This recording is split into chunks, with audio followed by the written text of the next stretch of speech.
நாட்டில் முதலமைச்சராக பதவியேற்றிருக்கிறார் விஜய் அவர்கள். ஆகவே உங்களுடைய தமிழ் மக்களுடைய ஒரு தேசிய கட்சி என்ற ரீதியில் நீங்கள் அவரோடு எவ்வாறு சந்திப்புகளை மேற்கொள்வதற்கான ஆயத்தம்? ஏற்கனவே நான் ஈழ மக்கள் புரட்சிகர விடுதலை என்னுடைய தலைவர் என்ற அடிப்படையில் அவருக்கு ஒரு வாழ்த்து செய்தியை நாங்கள் ஏற்கனவே அனுப்பியிருக்கின்றோம்.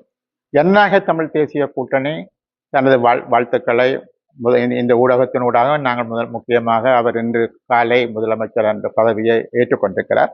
ஆகவே எங்களுக்கு ஈழத்தமிழ் மக்கள் சார்பாக முதலாவதாக நாங்கள் எங்களது ஒரு முழுமையான வாழ்த்துக்களையும் அவர் அடுத்த 5 வருஷங்களுக்கு தமிழகம் இன்று இருக்கக்கூடிய நிலையிலிருந்து பலபடி முன்னேற்றகரமான நிலைக்கு தமிழகத்தை கொண்டு செல்வதற்கு நாங்கள் நம்புகின்றோம். அவர் கடுமையாக அதற்கான வேலைகளை செய்வார் என்று நாங்கள் எதிர்பார்க்கின்றோம். என்று சொன்னால் அவர் அரசியல் ரீதியாக பார்க்கிற பொழுது அவர் முதன்முறையாக அரசியலுக்கு வந்திருக்கிறார் என்ற அடிப்படையில் தமிழகம் இந்தியாவில் ஏறத்தாழ பல்வேறுபட்ட துறைகளில் ஒரு முதன்மையான ஸ்தானத்தை கொண்டிருக்கிறது.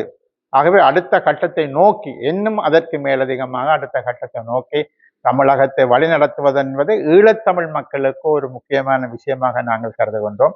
தமிழகம் அப்படி முன்னேறுகிற பொழுது அருகில் இருக்கக்கூடிய ஈழத்தமிழர்களுக்கு அது நிறைய வாய்ப்புகளை உருவாக்கும்.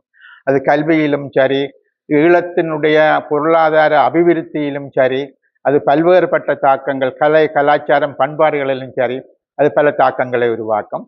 ஆகவே அந்த வகையில் திரு யோசப் விஜய் அவர்கள் நிச்சயமாக நான் நம்புகின்றேன். அவர் ஏற்கனவே ஈழத்தமிழர்களுக்காக குரல் கொடுத்த ஒருவர்.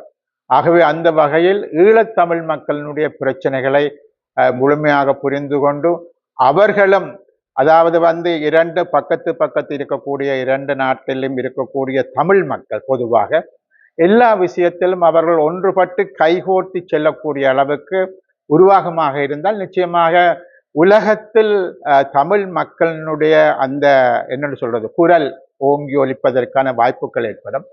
ஆகவே அவற்றை புரிந்து கொண்டு தமிழகம் முன்னேறும் என்பது மாத்திரமல்ல, தமிழகம் 8 கோடி மக்களை கொண்ட ஒரு பெரிய பொருளாதாரத்தை கொண்ட இந்தியாவிலேயே பலமான ஒரு மாநிலமாக இருக்கிறது. ஆகவே அந்த மாநிலம் ஈழத்தமிழ் மக்களுக்கு கை கொடுப்பதனூடாக ஈழத்தமிழ் மக்களும் அவர்களுடன் இணைந்து பயணிக்க முடியும் என்று நாங்கள் எதிர்பார்க்கின்றோம்.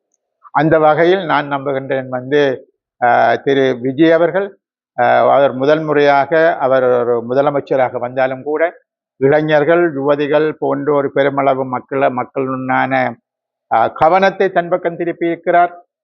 ஒரு ஈர்ப்பை தன் பக்கம் வைத்திருக்கிறார். நிச்சயமாக ஒரு ஒரு ஒரு பொருளாதார ரீதியாக வளமிக்க தமிழகம் மாத்திரமல்ல, பொருளாதார ரீதியாக ஒரு வளமிக்க ஈழத்தை முன்னெடுத்து செல்வதற்கும் அவர் ஒத்துழைக்க வேண்டும். அரசியல் ரீதியான பிரச்சனைகளுக்கு தீர்வு காண்பதற்கும் இந்திய தமிழ் மக்கள், தமிழக தமிழ் மக்கள், இந்திய அரசாங்கத்தினுடைய உதவி ஒத்தாசைகளை பெற்றுக் கொடுக்க அவர் முன்வர வேண்டும் என்று நாங்கள் கேட்டுக்கொள்கின்றோம். எங்களை பொறுத்தவரையில் ஈழத்தமிழ் மக்கள் எல்லோருமே அவர் முதலமைச்சரான தமிழகத்தினுடைய முதலமைச்சராக வந்ததற்கு மீண்டும் நாங்கள் அவருக்கு எங்களது வாழ்த்துக்களை தெரிவித்துக் கொள்வோம்.